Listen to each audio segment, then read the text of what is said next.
One of the most common questions I get asked probably every single day is, how come I'm not losing weight? And if you're one of those people, I want you to know that you're not alone and it's not your fault. In fact, they say 2 out of 3 people in this country now are overweight. And of those people, 3 out of 4 of them are either on a diet or thinking about diet. And the ones who successfully lose weight, unfortunately, 98% of them usually gain that weight back. Here's the reason. It's not your fault. It's because you haven't found the underlying issues for the weight loss. I'm Dr. Loy Anderson at Thriven Functional Medicine, and we help a lot of people with weight problems, although we're not specifically a weight loss clinic. But when we get to the root cause, we actually are able to help people get it off and keep it off, which is the goal, right? Losing it isn't actually the hard part, it's keeping it off. So today, I want to give you some tips on why you've not been losing weight and what you can do about it so that you can be healthier and feel better and have more confidence and maybe even put on a swimming suit and go to the park with your grandkids and play. That's the goal of being able to lose weight. So it's not about counting calories. It's not about restricting what you're dieting. It's not your fault. And it's definitely not about dieting and exercising. In fact, one of my favorite sayings is, you can't out-exercise a bad diet. We're going to talk about some math here for a second. If you eat an average single piece of pizza, it's about 250 calories. Now, you'd have to walk fairly briskly for an hour to burn 250 calories. So it's just physically not possible to spend enough time exercising. However, the bigger reason is what the food is doing to us, and we're going to dive into that. So I want to give you several tips about why you're not losing weight and what you can do about it. Starting with the number one tip, I believe, is sleep. We are chronically sleep deprived. We are chronically waking up tired.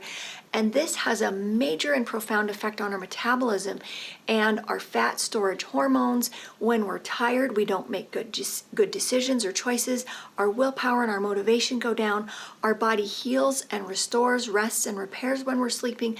So when we're not getting good quality or good quantity of sleep, and if we're not sleeping at the right time. So I've had people tell me, well, it doesn't matter when I sleep, or if you're working nights or shifts, I sleep during the day. That actually does make a difference on your metabolism, on your inflammation systems, on your immune system. So when we sleep matters, how much and the quality of how we're sleeping matters a lot. And a lot of people are taking sleep medications to try to get better sleep.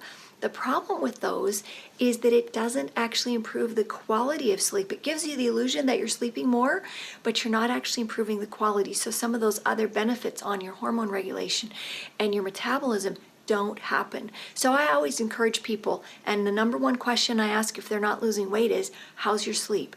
And let's work on that, because there's so many simple things we can do to improve sleep. After that comes hormones. Hormones is a huge topic, but I'm going to hit 3 or 4 here that I think are the most important to pay attention to when it comes to your weight. Number 1 is actually insulin.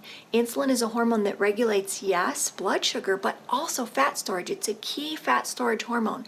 And insulin is regulated by our eating, not just what we eat, but when, how often, and how much too. And we have all kinds of tips to help people regulate their insulin. There's lots of resources out there, but that's a really big key for helping you start to lose weight. The next one that I think is super important is cortisol. Most people know cortisol is their stress regulating hormone. It's involved in the stress response. So cortisol is not bad. We need it. The problem is when it's too high for too long or high at the wrong time, like at night when we're trying to sleep. So that's tied into the sleep one again. The good news is, even if you're under a lot of stress, which almost everyone is these days, there's a lot that you can do to help regulate your cortisol. So that's a key one. Estrogen and progesterone imbalances are really big, mostly for women, but maybe even for men too. So a lot of women have too much estrogen relative to their progesterone. Now this could be a whole nother topic, but estrogen is a fat storage hormone. So we want to get that balance back. That's what functional medicine is all about, is getting balance back. And there's lots of ways you can do that. Sometimes it's just adding some bioidentical progesterone to get things balanced, or taking other steps to help your estrogen metabolism. That's a really, really big one. And then I'm just going to mention thyroid because, of course, most people know thyroid has to do with your weight and your metabolism. The problem is most people aren't testing the right tests to really tell if your thyroid's working or not. So you got to find out by doing the right tests if it's actually working. Okay, exercise. Now, is exercise important? Absolutely, but not to burn calories by doing cardio. As I already told you with that pizza example, it's just simply not possible to spend enough time to burn up what we're eating. But I want you to think about building muscle. That's the key with exercise, because when you build muscle, you change what we call your basal metabolic rate. That's how much you're burning, how many calories you're burning when you're just sitting at rest or even sleeping. So 24/7, if you can burn more calories all the time, that's way more efficient than spending an hour on a treadmill. Well, the way to build muscle is doing resistance training or weight training. That's the key. So it's not that cardio is bad. It's great for stress management, cortisol regulation, but it doesn't help you build muscle. And in fact, if you're having a hard time building muscle, you're probably missing the next step, the next tip, which is adequate rest and recovery. See, when we exercise, we stress the muscles, but we actually build the muscle and it grows in the healing and in the resting and repairing phase. Now, this is not the same as sleep. It's taking a day off from the gym. It's doing restorative activity. It's taking the time to be just restful. That's a really, really key. And this too helps you regulate stress and cortisol, even insulin. So they're all tied together, which is really, really cool. So when you exercise, you also raise testosterone and DHEA, which are both fat burning hormones. So that's another benefit of helping build muscle and getting adequate rest and recovery. All right, the last one we're going to cover today is inflammation. So inflammation is a really, really big driver of many chronic diseases, including obesity. In fact, fat itself creates more inflammation, and then you're stuck in this vicious, terrible cycle of fat storage and more inflammation. So there's all kinds of causes of inflammation, and the key is finding the causes for you. And this is where we're going to finally talk about diet.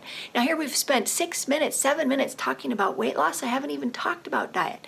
Here's where we're going to talk about diet, but it's not about the calories. It's about which foods are you eating that might be causing inflammation, because you see, our food, our diet is the biggest source of inflammation.